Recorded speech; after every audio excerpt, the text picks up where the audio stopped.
ছিল না কোনো আলোচনা, তাদের নিয়ে নেই খুব একটা চর্চাও। দেশের মাটিতে অর্জন থাকলেও আলোচনার বাইরে ছিলেন অ্যাথলেট আল আমিন। কিন্তু বিশ্বমঞ্চে পা রেখেই এবার বাজিমাত তার। ব্রোঞ্জ কিংবা রৌপ্য নয়, এবার স্বর্ণ জিতে খবরের শিরোনামে বাংলাদেশের অ্যাথলেট আল আমিন।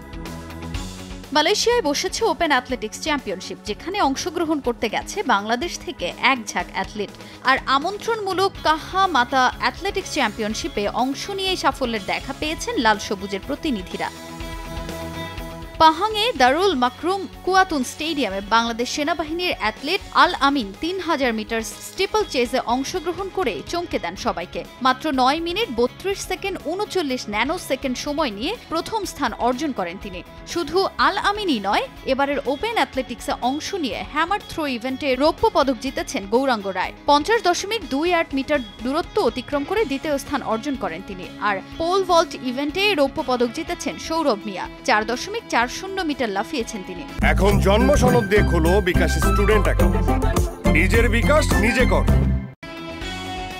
এই প্রতিযোগিতায় এশিয়ার 10টি দেশ অংশগ্রহণ করছে, আর পদকধারী 3 জন অ্যাথলেটই বাংলাদেশ সেনাবাহিনীর হয়ে খেলেন।